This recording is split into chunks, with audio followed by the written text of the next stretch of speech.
بالله السميع العليم من الشيطان اللعين الرجيم.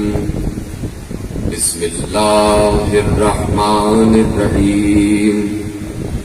الحمد لله المعروف من غير رؤية والخالق من غير روية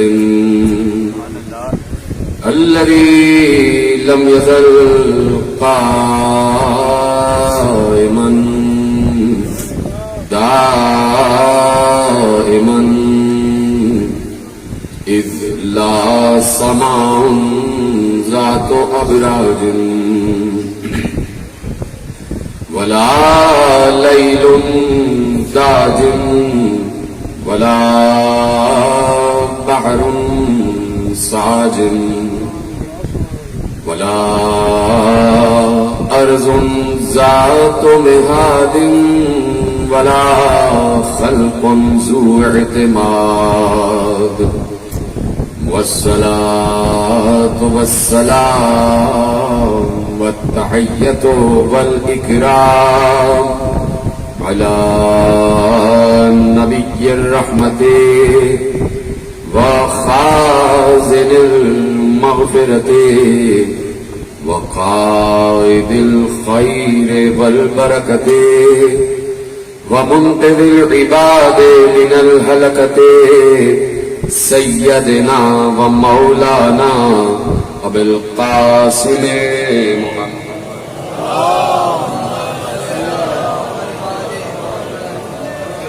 وأهل بيته الطيبين الطاهرين المعصومين المظلومين المنتخبين المنتجبين الذين أذهب الله عنهم الرجس وطهرهم تطهيرا.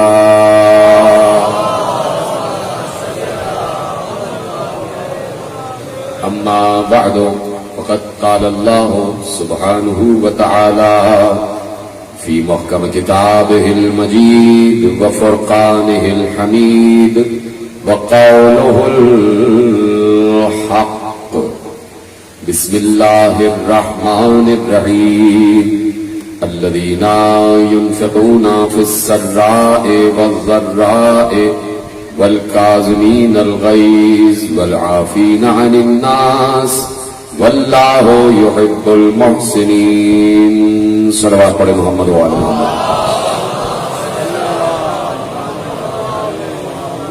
1443 ہجری کی عشرہ ماہ اعضاء کی مرکزی امام بارگاہ دھوبی گھاٹ فیصل آباد میں آپ حضرات آج 9ویں فرش ادا پر تشریف فرما ہیں.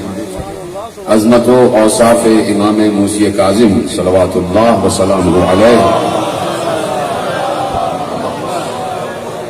ہمارا موضوع گفتگو اور آج تقریر اپنی نئی منزل میں داخل ہو رہی ہے. پروردگار عالم جس کا ازل سے اس دنیا سے ایک تقاضا ہے اور اس دنیا میں خصوصیت کے ساتھ جن اور انس سے ایک تقاضا ہے، اور وہ تقاضا یہ ہے کہ تمہیں یہ غور کرنا چاہیے کہ ہم نے تمہیں خلق کیوں کیا. جہاں شعور ہے وہاں سوال ہے، جہاں عقل ہے وہاں سوال ہے، جہاں علم کی طلب ہے وہاں سوال اٹھتا ہے، جہاں سوال نہیں وہاں جہل ہے، جہاں سوال نہیں وہاں لا علمی ہے، جہاں سوال نہیں وہاں بے شعوری ہے. اسی لا علمی، اسی جہل، اسی بے شعوری کو قیامت تک کے لیے ختم کرنے کے لیے علی نے کہا تھا کہ سوال کرو تو مجھ سے سوال کرو. یہ سلونی کا نظریہ، سوال کرنے کا نظریہ علی نے دیا، اور آج آپ کا پورا ایجوکیشنل سسٹم اسی پر منحصر ہے کہ بچے کو ایسی تعلیم دی جائے، ایسا ماحول فراہم کیا جائے کہ اس کے ذہن میں سوال اٹھے کہ یہ کیا ہے اور یہ کیا ہے.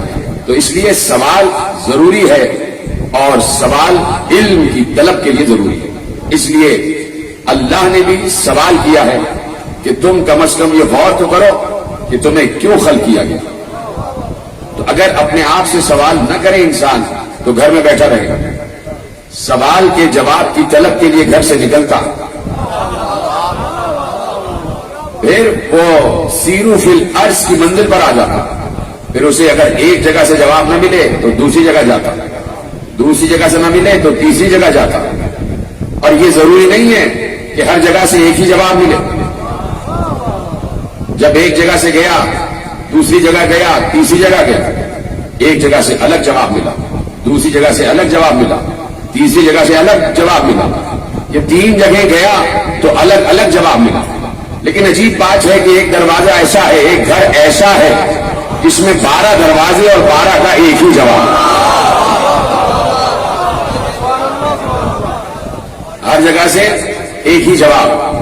تو اب جہاں پر انسان کا سوال اپنے جواب کی منزل پا لے وہ اسی در پہ سر جھکاتا.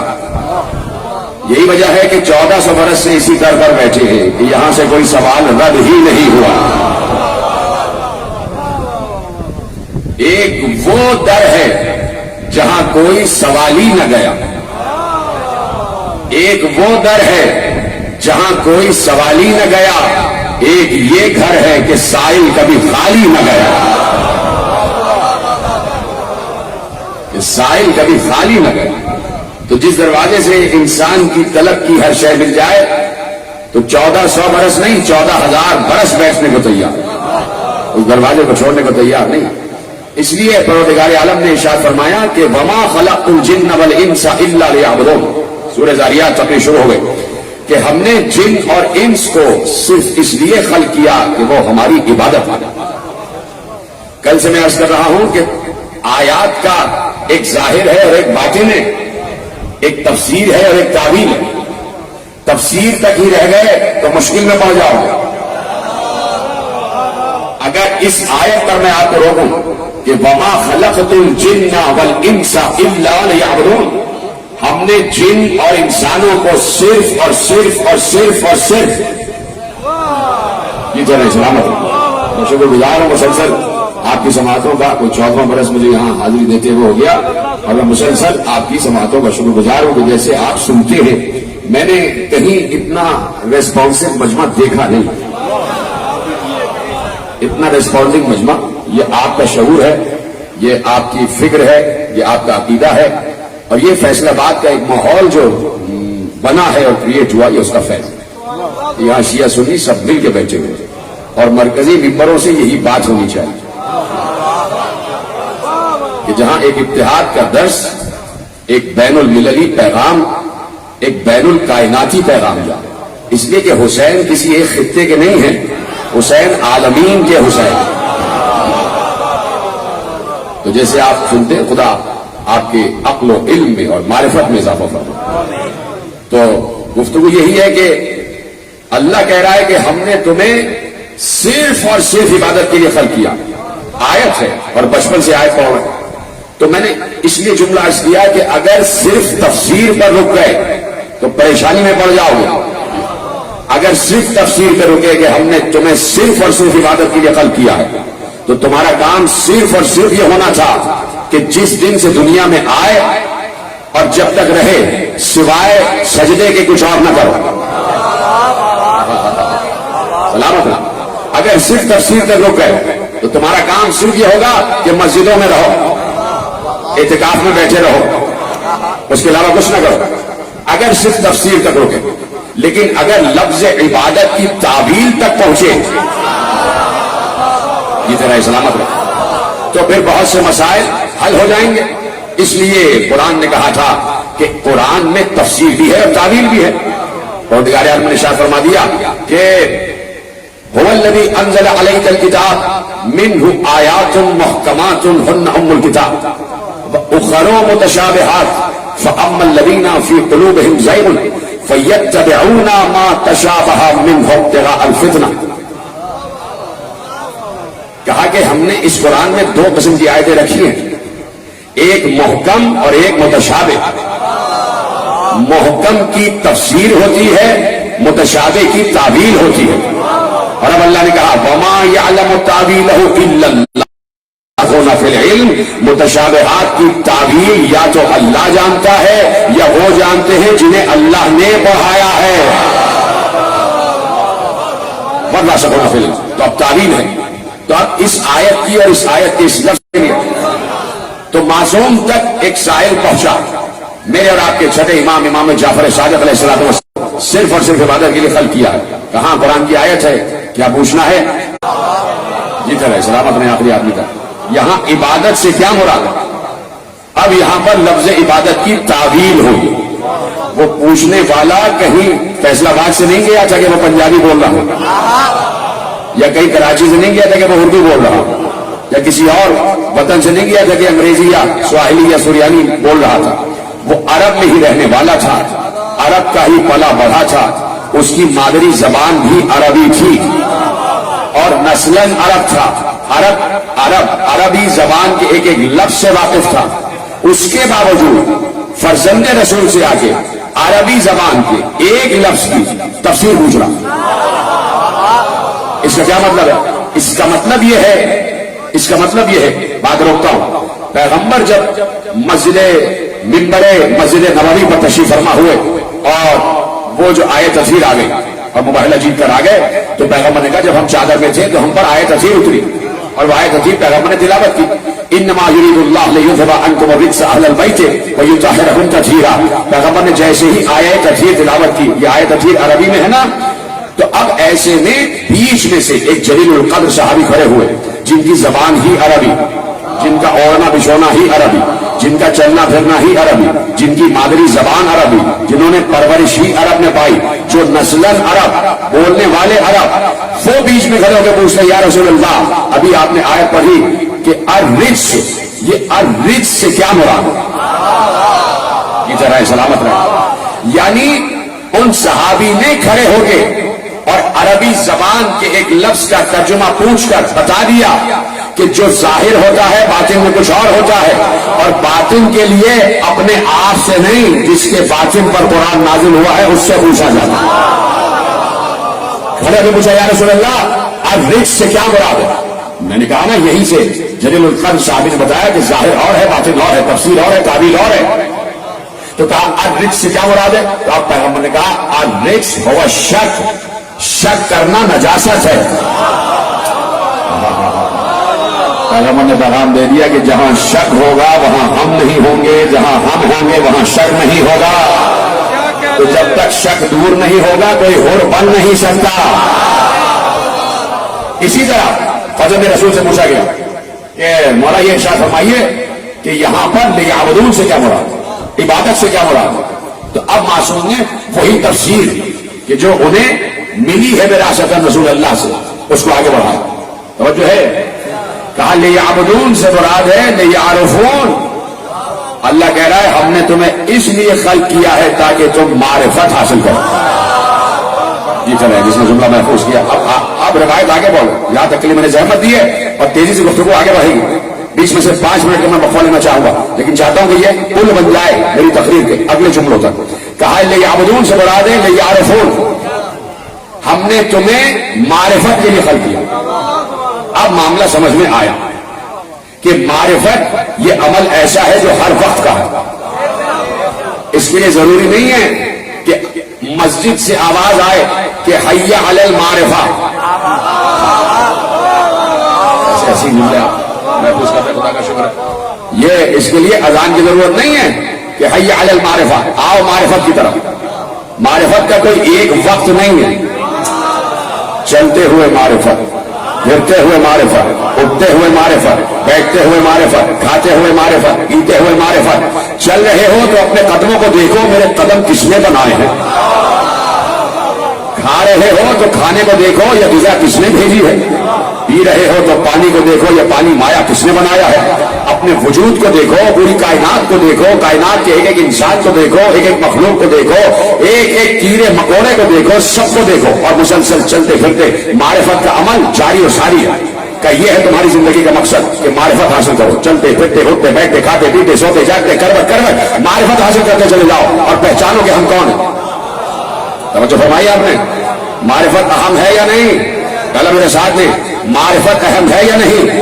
اگر آپ نہیں بول رہے تو ایک جملہ کہتا ہوں، کوئی نماز پڑھ رہا ہو اور اسے یہی نہ پتا چلے کہ کس کی پڑھ رہا ہے، سلامت رہے۔ کوئی عبادت کر رہا ہو، نماز پڑھ رہا ہے، سجدہ کر رہا ہے، اور اسے یہی نہیں معلوم کہ کس کا سجدہ کر رہا ہوں، تو کیسی نماز؟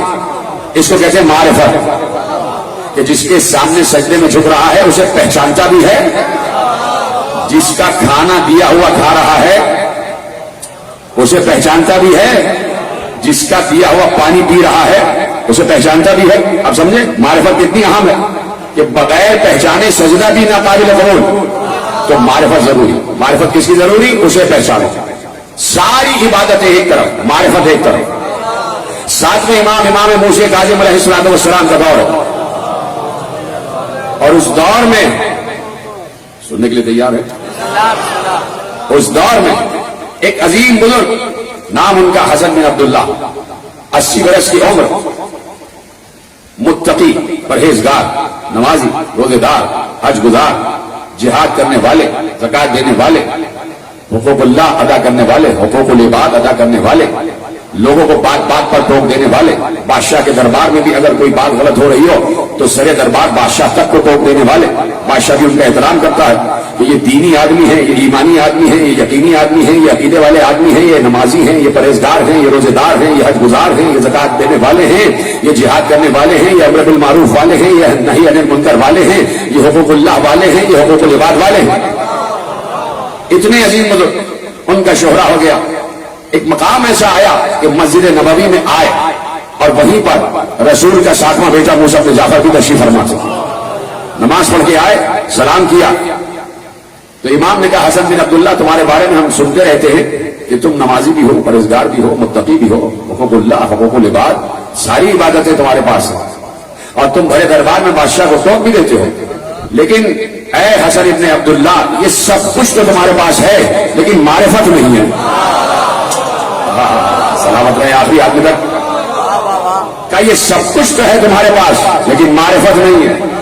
کون بول رہا ہے؟ وارث علم رسول بول رہا ہے، جو اس وقت تک نہیں بولتا وہ رسول کے جب تک اس پر وحی نہ آ جائے، اس کا وارث بول رہا ہے کہ سب کچھ ہے تمہارے پاس لیکن معرفت نہیں ہے۔ اس کا مطلب ہے کہ ہر عبادت معرفت سے جڑی ہوئی ہے۔ اب پلٹ کے انہوں نے پوچھا تو میں کیا کروں؟ آپ کہہ رہے معرفت نہیں ہے تو میں کیا کروں؟ تو کہا کہ فَاطْلُبِ الْمَعْرِفَةَ، معرفت حاصل کرو۔ انہوں نے پوچھا کیسے حاصل کرو؟ کہا فَاطْلُبِ الْحَدِيث، علم حدیث حاصل کرو۔ انہوں نے پلٹ کے پوچھا عمن، کس سے حاصل کروں؟ لطف لینا مکالمے کا، بات آنے والی ہے اور آپ کے لیے تحفہ دے رہا ہوں۔ عمن، کس سے حاصل کرو؟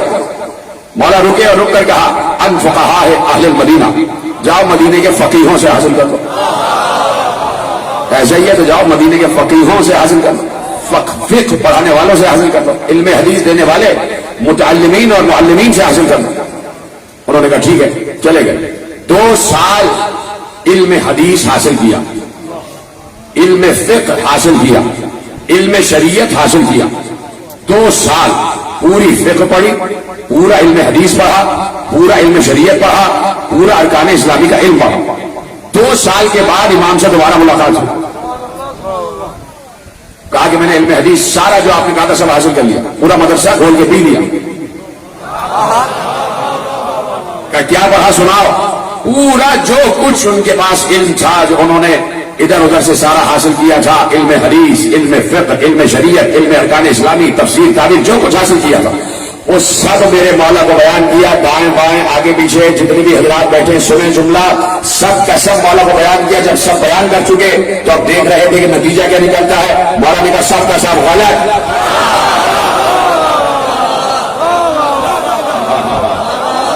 سب کا سب غلط۔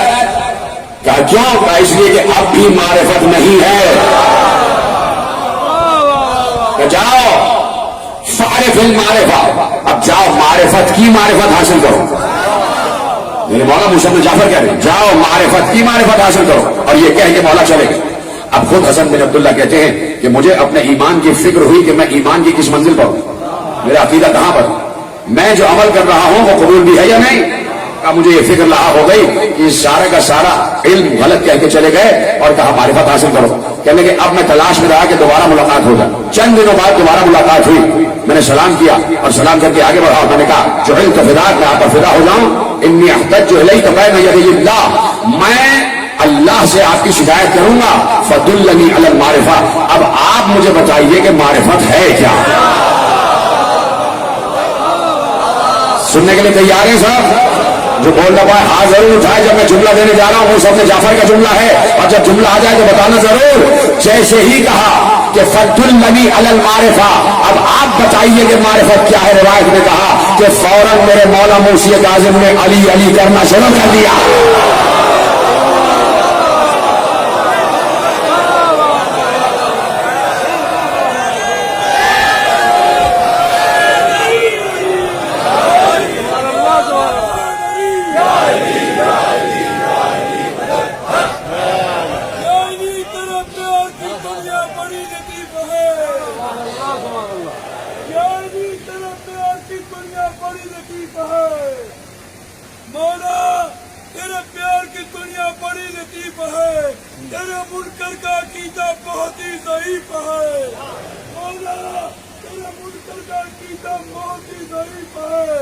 جو سن کے میرے مولا کے نعرے کا ہنس کے جواب دے, جو سن کے میرے مولا کے نعرے کا ہنس کے جواب دے, اور سمجھو اس جوان کی اماں شریف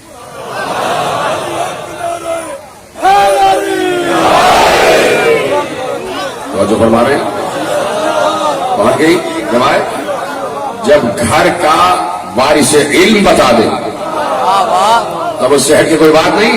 وَأَخْبَرَهُ بِأَمِيرِ الْمُؤْمِنِينَ, لفظ ہے روایت کے کہ جیسے ہی کا معرفت کیا ہے تو مولا نے ذکر علی شروع کر دی کہ یہ ہے معرفت. اس لیے کہ اس کو پہچانے بغیر اس کو پہچانا نہیں جا سکتا. اگر کسی اور کو وجہ اللہ کہا ہوتا, عین اللہ کہا ہوتا, عظم اللہ کہا ہوتا تو اس کا ہی ذکر ہوتا. جیسے آپ نے سنا, خدا آپ کو سلامت رکھے. 5 منٹ میں چاہتا ہوں کہ ٹرسٹ کے حضرات آپ سے کچھ کہنا چاہتے ہیں. اور یقیناً دیکھیے میں مسلسل دیکھتا ہوں ان کے انتظامات. میں خود ذاتی طور پر شاہد ہوں کہ جس طریقے سے میں پوری دنیا میں ہی سفر کرتا ہوں, یعنی انگلینڈ اور پورے مغربی خطوں میں بھی نام لینے کی ضرورت نہیں, ہر جگہ یقیناً مومنین کے تعاون سے ہی سب چلتا. تو جو بھی آپ تعاون کر سکیں وہ فرمائیں. اور جہاں تک آواز پہنچ رہی تو آپ باہر سے بھی ٹرسٹ کو جو بھی آپ بھیج سکتے بھیجیں. صلوات پڑھتے ہیں محمد و آل محمد. مومنین عزادار سید و شہداء کے لیے ہم نے جب بھی آپ سے چندہ کی اپیل کی ہے, اپنی جھولی پھیلائی ہے, تو آپ نے دل کھول کر ہماری امداد کی ہے. تو جیسے آپ صاحب بخوبی سمجھ سے آگاہ ہے کہ ہمارا مستقل آمدنی کا کوئی بھی ذریعہ نہیں ہے. یہ تمام تر عزاداری آپ ہی کی تعاون سے چل رہی ہے, اور انشاءاللہ تاکہ عمل چلتی رہے گی. تو ہمارے کارکنان جن کے پاس جھولی ہے وہ آپ کے درمیان موجود ہیں. اسی طرح مومنات میں بھی ہماری کارکنان مومنات میں بھی موجود ہیں. میری مومنات سے بھی درخواست ہے کہ وہ عزاداری سید و شہداء کے اس مشن میں ہم سے تعاون فرمائیں. یہ تمام تر جو عزاداری ہے آپ ہی کے تعاون سے چلتی ہے, اور انشاءاللہ قیامت اس کو چلنا ہے. تو آپ جلد از جلد اس کو نپٹا لیں. اور کچھ احباب ادھر سے کھڑے ہو جائیں نا, 2-4 بندے جلدی جلدی کر لیں, یہاں سے بالکل کھڑے ہو جائیں. اور جو خود لے رہے ہیں ان سے التماس ہے کہ وہ جو بعد میں جھولیوں والے صاحبان کو وہ دے دیں.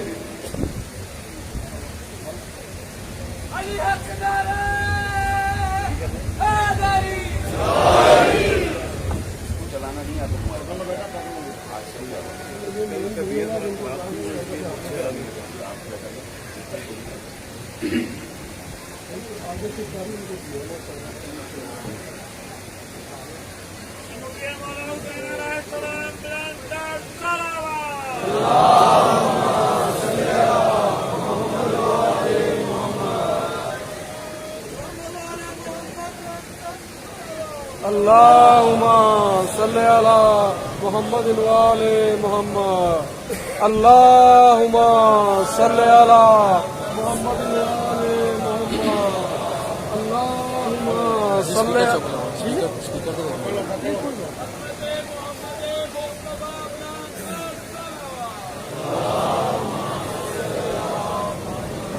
کسی نے کہ چوڑی والے دے دیں بہت کچھ.